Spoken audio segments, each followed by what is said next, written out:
Very much, Sister Mylene May and adlaw sa Finance tanan. Board. Ako si Milben Asombrado, Ako si Langlang Asombrado. and we are from the West District. Why do we tithe? We tithe because it is the least thing that we can do to give back to God for everything He has given us. We've been tithing since we became members of the community, and we were able to do it more consistently since we became covenanted members in 2016. And to make sure that we are consistent, we give our tithe even before we spend for anything. The impact of giving tithes has been very tremendous for us.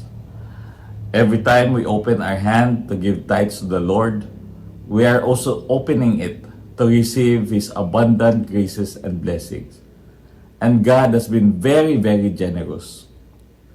Lahi ra gyud ang fulfillment ng imong mabati when you're able to give back to the Lord. Even if we know nga kanang atong mahatag, gamay ra gyud na kung ikumpara nato sa iyang dili matungkad nga kamaayo o gugma sa atong kinabuhi. Good morning, brothers and sisters. Mayong buntag, I am Lito Pobre. and I am Joy Pop. So why do we give tithes? We as a couple believe that tithing is a way of showing how grateful we are that God gave us the financial means to live a life according to His will. When we started giving tithes in 2006, dili pa regular, no? But after a year or two, naging consistent na may ugatag sa tanang financial blessings that the Lord gave us. There is this sense of indescribable feeling of joy and happiness in our hearts whenever we give our tithes. Since then, we were able to experience God's generosity and faithfulness in our lives. For God loves a cheerful giver. Whenever problem arise, God also provides in ways na dili namo masabtan na naa na lang maghatag or muabot na kwarta na dili namo gi-expend. Those were the small miracles in our lives that we believe is related to tithes and trusting that our God is a loving and generous God. Maayong buntag sa tanan. When I was young, my parents encouraged us to give during the offertory. So 20 pesos was all I can afford as a child. Then when I became an adult, right after CYA, I began giving tithe when I was already in formation in community. So it was quite challenging at the start because I had so little stipend from hospital training. But even with that small stipend, I still strive to be faithful in giving the 10%. So I just give up some conveniences to be able to give what rightfully belongs to the Lord.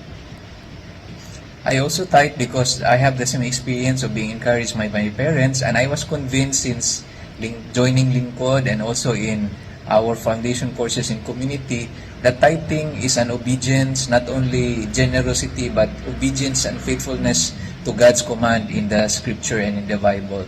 So it's a way of being a disciple to the Lord in the area of finances.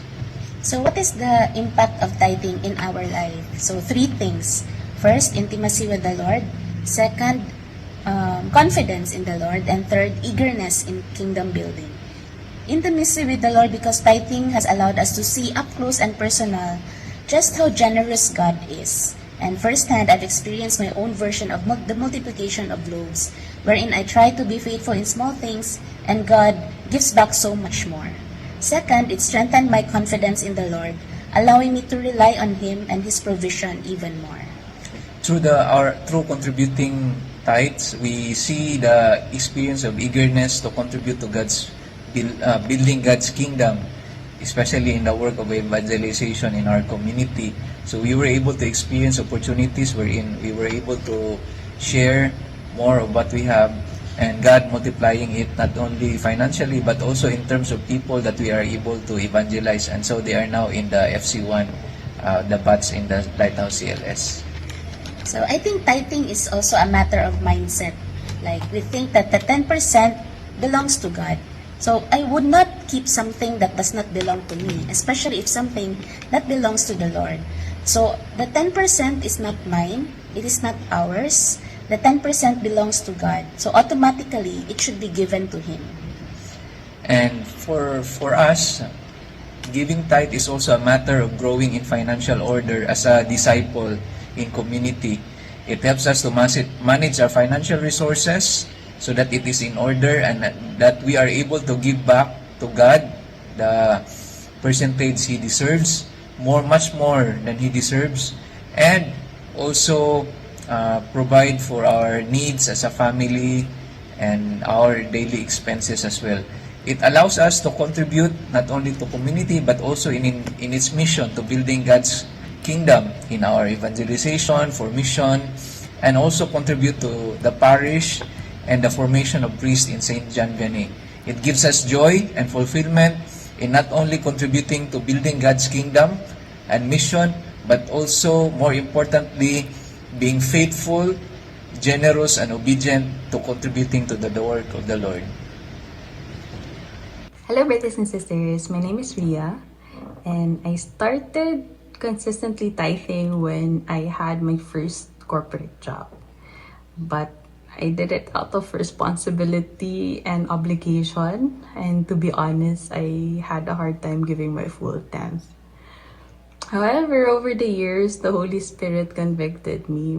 I realized this money was never mine in the first place.